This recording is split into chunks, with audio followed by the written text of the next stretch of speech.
और ऐसे ही एक दूसरा विषय है भूषा। अंग्रेजों की भूषा हम हमारे जीवन में क्यों अपनाएं? आप तो नौजवान हैं, इस बात पर जरा ध्यान दीजिए कि अंग्रेज कोट पहनेंगे, सूट पहनेंगे, पैंट पहनेंगे, टाई पहनेंगे। पैंट वो क्यों पहनते हैं? पैंट का आपको मालूम है जो परिभाषा है, पांव में नीचे से छोटी होगी और पूरी जगह चुस्त रहेगी।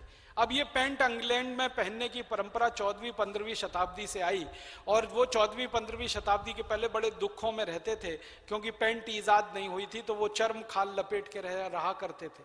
फिर पैंट आई, क्यों आई? ठंड बहुत पड़ती है, साल में 6 महीने 8 महीने सूरज नहीं निकलता, बर्फीली हवाएं चलती हैं, तो बर्फीली हवाएं पैर के अंदर से घुस जाएं तो सारा ठंडा हो जाता है, बर्फीली हवाएं गले के अंदर चली जाएं तो गले को तकलीफ हो जाती है।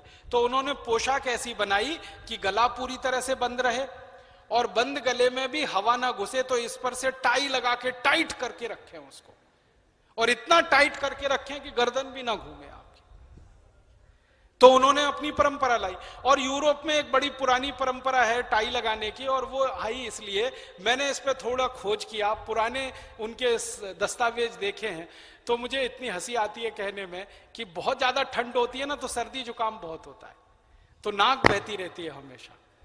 तो उनके यहाँ पुरानी परंपरा ये थी कि कागज रखते थे जेब में, पोंछ पोंछ के हर समय नाक सुड़ुक सुड़ुक सुड़ुक सुड़ुक, तो पोछा रख लिया, पोछा रख लिया, अभी भी रखते। हाँ हाँ।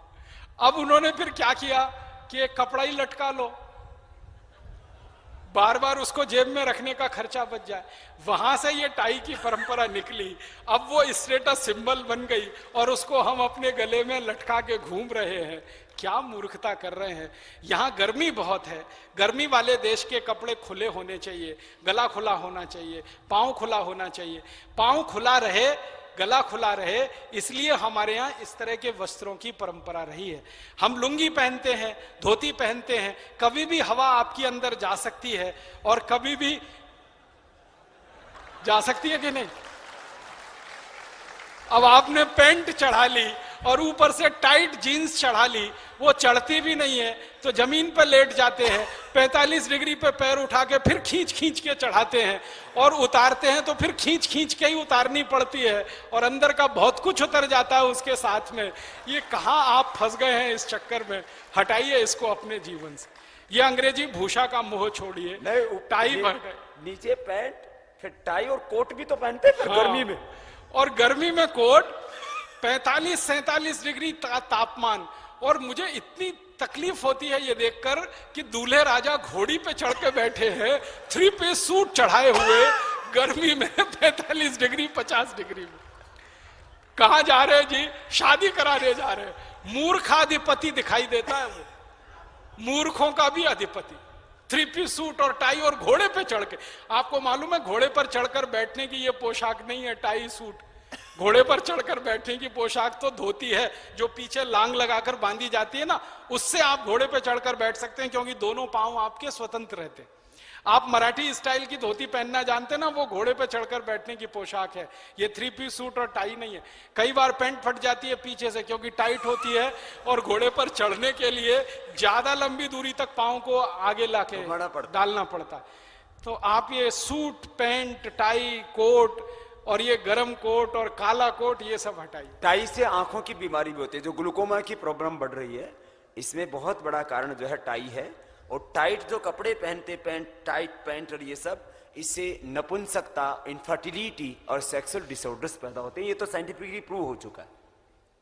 अब आप टाई बांधते हैं ना, तो यहाँ जो आपकी नसें हैं, जो खून का प्रवाह करने के लिए भगवान ने आपको दे रखी है, वो भी बंद हो जाती है ना। और बचपन से आपके बच्चों को टाई बांध बांध के स्कूलों में भेजते रहते, क्या आप उनके ऊपर अत्याचार कर रहे हैं? उनका गला खुला रहने दीजिए, उनके पांव भी खुले रहने दीजिए। तो बच्चों की पोशाक अपने घर में ये टाई, 3 पीस सूट और पैंट की हटाइए, और अपने जीवन में भी कभी इस पोशाक का इस्तेमाल मत करिए। और मैं तो अगर आपसे ये निवेदन करूंगा कि अगर आप वकालत के पेशे में हैं, वकील हैं, तो अपनी वकालत के काम करने वाले लोगों को प्रेरित करिए कि ये काला कोट जल्दी से जल्दी हटाएं। ये अंग्रेजों की परंपरा का है। आपको मालूम है इंग्लैंड में काला कोट पहन के वो न्यायाधीश बैठा करते थे, ऊपर से चोगा लगाते थे और चोगे के ऊपर वो टोपा लगाते थे। हाँ, देखा है ना वो वो सब नकली विग वाला, वही हमारे हिंदुस्तान में आ गया। अब अंग्रेज चले गए, उनको गए हुए 62 साल हो गए हैं, अब हम वो काला कोट क्यों पहने?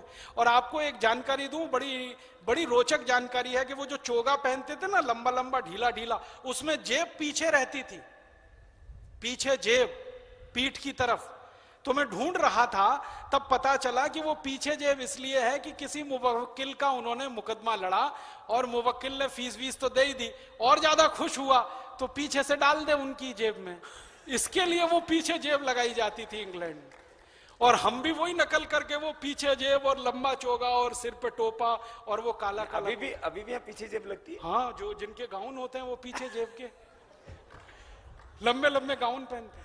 और हमारे यहाँ तो वैसे भी काला रंग तो गर्म देशों में बिल्कुल वर्जित होना चाहिए। आपको मालूम है काला रंग ऊष्मा का शोषक है, तो आप जितनी गर्मी में काला कोट पहनेंगे ऊष्मा अंदर ही अंदर, गर्मी अंदर की निकल नहीं पाएगी, अंदर की गर्मी अंदर ही रहेगी, बाहर से गर्मी और अंदर आएगी, तो पसीना पसीना हो जाएंगे और वहां बहस करेंगे कि पसीना पोंछेंगे आप अपना।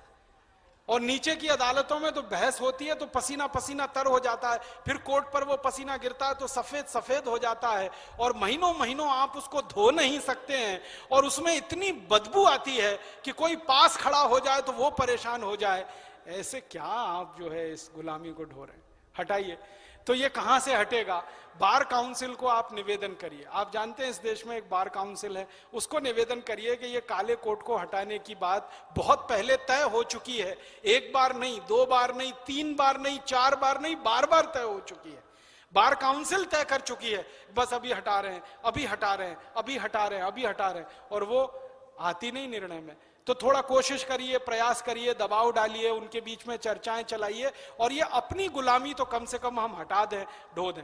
भूषा की गुलामी हटे, भाषा की हटे। मेरा हो मन स्वदेशी, मेरा हो तन स्वदेशी, मर जाऊं तो भी मेरा होवे कफन स्वदेशी।